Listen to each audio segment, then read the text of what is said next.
કદાચ પહેલી નજરે જોતાં તમને એવું લાગશે કે આપણે કચ્છના સફેદ રણમાં આવી ગયા, પણ એવું નથી.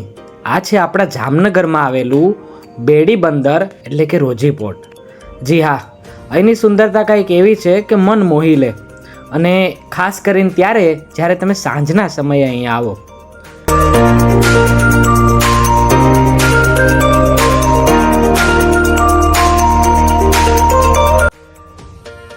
આપણે જઈએ છીએ તે જગ્યા તો સુંદર છે, પણ એનાથી પણ વધારે સુંદર લાગે ત્યાં સુધી પહોંચવાના રસ્તાઓ. અને ખાસ કરીને જો સૂર્યાસ્તનો સમય હોય તો એની સુંદરતા કંઈક અલગ જ લાગે.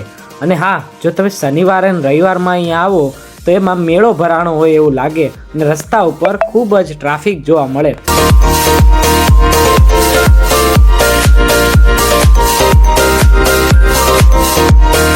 અને આટલી સુંદરતા વચ્ચે એ દરિયાઈ માર્ગમાં સતત આપણા દેશનું રક્ષણ કરતા એ નેવી ઓફિસર્સને કેમ ભૂલાય? બંને બાજુ દરિયાનું પાણી અને વચ્ચે રોડ આપણી મંઝિલને, આપણા સફરને એકદમ આનંદમય બનાવી દે.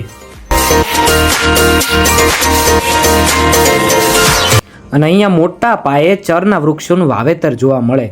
કારણ કે તમે જાણતા જો, આપણે એવું કહેવાય કે ચરના વૃક્ષોનું વાવેતર કરવાથી દરિયો જે છે એ શહેરની નજીક ના આવે.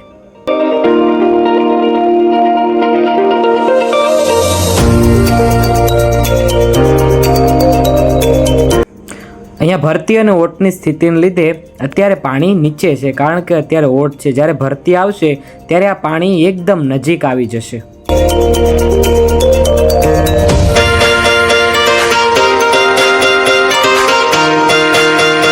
આ રોઝી પોર્ટ સોલ્ટ, ફર્ટિલાઇઝર અને પેટ્રોકેમિકલ્સનું ટ્રાન્સપોર્ટ માટેનું હબ માનવામાં આવે છે.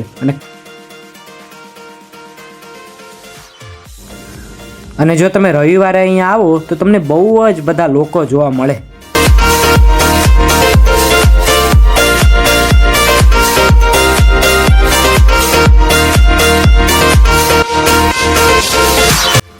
અને હા, કદાચ સનસેટ વ્યૂ તમને આનાથી વધારે સુંદર ક્યાંય પણ નહીં જોવા મળે.